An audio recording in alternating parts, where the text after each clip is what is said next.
He raised over £10 million for Britain's hospitals. In return, he was given a private bedroom on a ward, laminated passes granting unsupervised access to patients, and a seat on an advisory board. For decades, Jimmy Savile was hailed as the nation's greatest charity man. He was, in fact, its most dangerous. The millions he raised did not just fund hospital wings.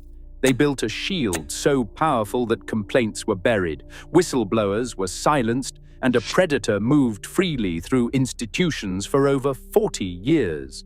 How that shield was built begins with a trust registered in 1969. In 1969, the Jimmy Savile Charitable Trust appeared in the official register of British charities. Under the law, every registered trust was expected to meet strict requirements: a clear charitable purpose, a board of trustees, and, crucially, at least one trustee independent from the founder. This rule, set out in the Charities Act and reinforced by the Charity Commission's own guidance that year, was designed to prevent any one individual from controlling a charity's assets and decisions. The Commission's official handbook described an independent trustee as someone with no family or business ties to the founder, no financial stake in the trust's activities, and the freedom to scrutinize decisions without personal bias.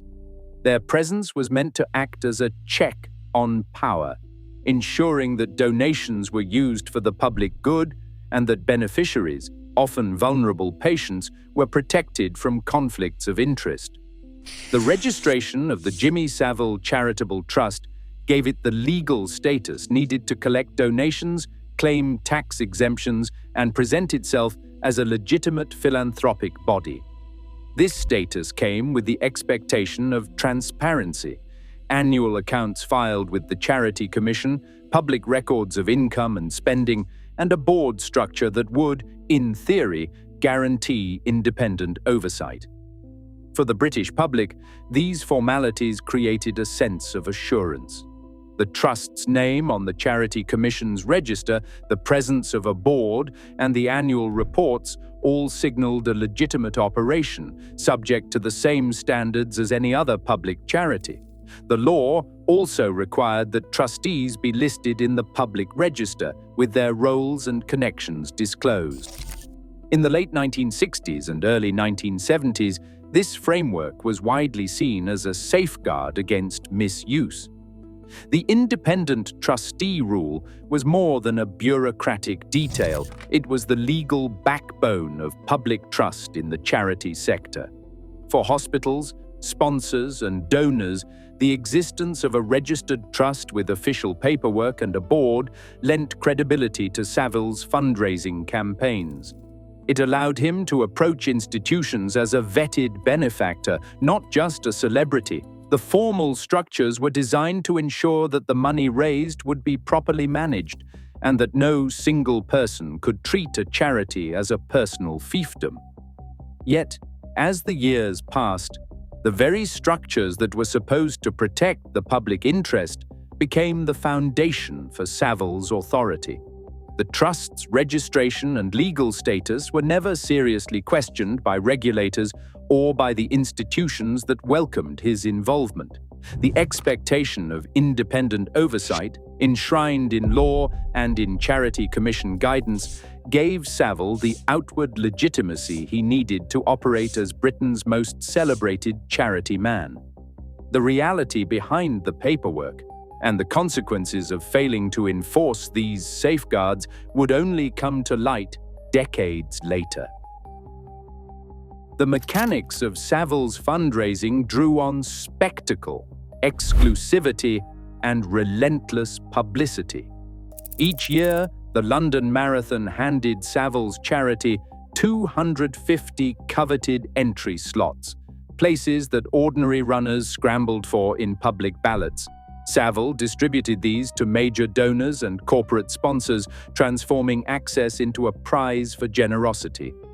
The arrangement generated a steady stream of press coverage and ensured that the charity's name and Savile's face were tied to one of Britain's most watched sporting events.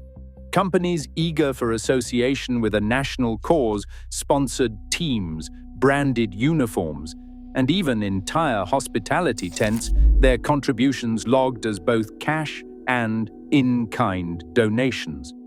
Galas and balls followed a similar script. The Stoke Mandeville Spring Ball and the Leeds Festival of Music offered headline entertainment, luxury catering, and the chance to mingle with celebrities and NHS executives. Tickets were sold at a premium, with tables reserved for corporate backers. In-kind sponsorships such as printing, catering, and venue hire were frequently reported in the charity's accounts at inflated market values. One printing contract was recorded at £250,000, despite invoices showing actual costs closer to £70,000. These figures helped bolster the apparent scale of Savills fundraising, making each event seem more lucrative than it truly was. The effect was self-reinforcing. High-profile events drew media attention, which in turn attracted more donors and institutional partners. Hospitals and NHS trusts highlighted their association with Savills charity in their own annual reports, eager to showcase new equipment or ward refurbishments funded by these campaigns. For sponsors, the public recognition, often a photo with Saville at the finish line or a mention in the gala program, offered valuable publicity and a sense of shared accomplishment. Behind the scenes, the allocation of marathon places and gala invitations became a currency of influence. Corporate donors received preferential access to hospital tours, naming rights for new facilities, and even honorary titles. The charity's records list over 1,300 individual donors and 250 corporate sponsors between 1990 and 2011, many of whom returned year after year. The machinery of visibility-driven fundraising did more than raise money. It constructed an aura of trust and gratitude that shielded Saville from scrutiny and opened doors that would otherwise have remained closed. This web of goodwill and reciprocal benefit set the stage for the financial flows and control mechanisms that would soon demand closer examination. The audited accounts of Jimmy Saville's charitable trusts reveal a financial scale that dwarfs most celebrity fundraising efforts in Britain. Between 1995 and 2011, Ernst & Young's forensic review traced between £10 million and £12 million flowing through the Stoke Mandeville Hospital Trust alone. Over the same period, the Jimmy Saville Charitable Trust recorded an additional £7 million in receipts, much of it described as unrestricted gifts, money not tied to any specific project or beneficiary. Annual reports from Leeds General Infirmary list £2.3 million raised by Saville-linked events in the 1990s, while Broadmoor Hospital's own records cite £1.1 million attributed to his fundraising galas and so-called bed and breakfast stays. These sums were not isolated windfalls. The trusts maintained a steady churn of capital, with donor registers listing over 1,300 individuals and 250 corporate sponsors from 1990 to 2011. The numbers themselves tell only part of the story. Auditors found that the money moved through at least 3 primary bank accounts, a main trust account at Barclays, a donor services account at HSBC, and a restricted project account at NatWest. Transfers between these accounts were frequent and, in several cases, undocumented. In 2003, £2.4 million shifted from the primary to the subsidiary account without a single supporting voucher. Ernst & Young flagged this as a potential misallocation, a polite term for a transaction with no paper trail. 7 further transfers totaling £3.2 million were recorded in the audit as having no corresponding invoices or receipts.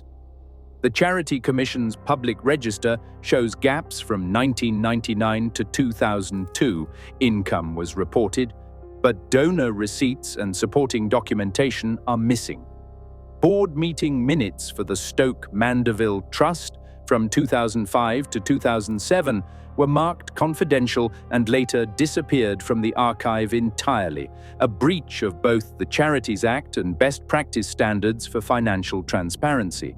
Inflated in-kind donations further complicated the financial picture. One printing contract was logged at £250,000, though the actual invoice showed costs closer to £70,000. These overstatements made the charity's fundraising appear even more lucrative, feeding into the public narrative of outsized generosity and success. Throughout this period, the absence of independent oversight was glaring. Saville served as both chair and the only paid officer, with a secretary, often a personal assistant, listed in annual reports. No external audit was conducted beyond the statutory minimum, and even that relied solely on information provided by Saville's own staff. Hospitals treated the trust's donations as in-kind support, rarely requesting full accounts or scrutinizing the allocation of funds. Most of the money, nearly 60% according to NHS donation logs, entered general funds and was spent at the discretion of finance officers, many of whom admitted they simply followed Saville's suggestions without a documented plan. The result was a financial system that operated in a vacuum of genuine oversight.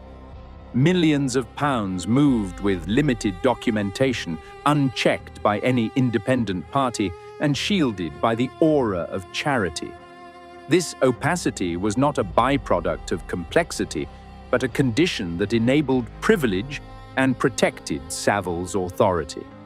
The next layer of the story lies in what this money bought. Not just equipment or hospital wings, but a currency of access and influence that few questioned and even fewer understood. The privileges Jimmy Saville received in exchange for his fundraising were not simply honorary. They were concrete and documented, and far beyond what any ordinary donor could expect. At Broadmoor Hospital, Saville was granted a private bedroom on the premises, complete with his own key and 24-hour access. Hospital records confirm that this arrangement lasted for years, with the room maintained at public expense and Saville's name listed on internal housekeeping logs. Security chiefs at Broadmoor signed off on laminated passes that allowed him to bypass standard checks, giving him unrestricted entry to wards, staff areas, and even the mortuary. These passes were renewed annually, their issuance recorded in the hospital's visitor registers and referenced in internal memos as a VIP privilege. Similar patterns appeared at Stoke Mandeville and Leeds General Infirmary. At Stoke Mandeville, Saville's charitable trust secured him a seat on the hospital's fundraising advisory board, a position that came with direct influence over which projects received funding and when. Minutes from board meetings, archived by Buckinghamshire Healthcare NHS Trust, record Saville's presence and detail his requests for access to the neurology ward and other sensitive areas. These requests were routinely approved, often tied to promises of new donations or equipment. At Leeds, Saville was honoured with Saville Day celebrations and given special passes that allowed him to conduct private tours of clinical spaces, even outside normal visiting hours. The Trust's own correspondence shows that these privileges were justified by his exceptional support and unique contribution to the hospital's profile. Across multiple institutions, the exchange was clear. Financial generosity opened doors that would otherwise have remained locked. The records show that access was not a vague courtesy, but a formalized arrangement, codified in letters from chief executives and confirmed in committee minutes. Advisory roles, honorary titles, and all-access passes became routine perks, granted in recognition of fundraising milestones. Hospital managers, eager to secure further donations, described Saville's presence as a publicity asset and were willing to accommodate his requests, even when they meant relaxing normal security protocols. These privileges extended beyond the physical. Advisory seats on fundraising boards gave Saville a voice in hospital governance, allowing him to shape priorities and direct resources. The combination of private spaces, unrestricted movement, and institutional authority created an environment where Saville's actions went largely unmonitored. Security staff and ward managers, aware of his status and the benefits he brought, rarely questioned his movements. The result was a system where oversight was traded for the promise of continued support, and where the boundaries between benefactor and authority figure blurred to the point of invisibility. Internal correspondence from the period reveals a culture of deference. Staff who raised concerns about Saville's level of access were often reminded of his fundraising record and the risks of jeopardizing future donations. The privileges he enjoyed were not accidents or oversights. They were the direct product of a transactional relationship, one in which money bought not just influence, but the means to operate without meaningful scrutiny. These arrangements set the conditions for unchecked contact with some of the most vulnerable people in the country, a reality that would have far-reaching consequences as the true extent of Saville's abuse came to light. On May 12, 1993, a senior nurse sent an internal email to the medical director at Leeds Teaching Hospitals, raising concerns about Jimmy Saville's unsupervised access to pediatric wards. The message described how his presence late at night was distressing for both patients and staff. The nurse's warning, now confirmed by Freedom of Information responses, was quietly logged in the staff complaints register, but prompted no formal action. Just over a year later, on September 3, 1994, a formal written complaint arrived at the Trust's Complaints Board. This document, filed by a senior staff member, detailed allegations of inappropriate behavior and possible sexual misconduct by Saville in the mortuary and children's ward. Once again, the complaint was filed, acknowledged, and left without investigation. Both documents remain sealed under data protection rules, but their existence is acknowledged in official inquiries, including the Smith Review and the Lampard Report. The silence that followed was not accidental. Staff who tried to raise the alarm describe a culture of deference, where challenging a celebrity fundraiser meant risking your job or being dismissed as troublemaking. Survivor testimony, anonymized for privacy, echoes this environment. One survivor recalls being told that, "He's here for charity, don't make a fuss." Another describes how complaints were met with disbelief or outright hostility from senior staff. Board minutes from the period reveal gaps and missing entries. Between 1993 and 1995, key meetings where Saville's access or behavior might have been discussed are simply absent from the archive. When later audits tried to reconstruct the timeline, the missing minutes formed part of a wider pattern. Official records that could have triggered intervention were either incomplete or never kept at all. The cost of this silence is measured in lost opportunities to protect. Each ignored warning, each unfiled report left vulnerable patients exposed. For survivors and whistleblowers, the experience is not just one of being ignored, but of being actively disbelieved. The weight of these missed chances hangs over every subsequent investigation. The evidence is clear. The structures that were supposed to keep people safe instead became barriers to truth, and the voices that tried to break through were left unheard.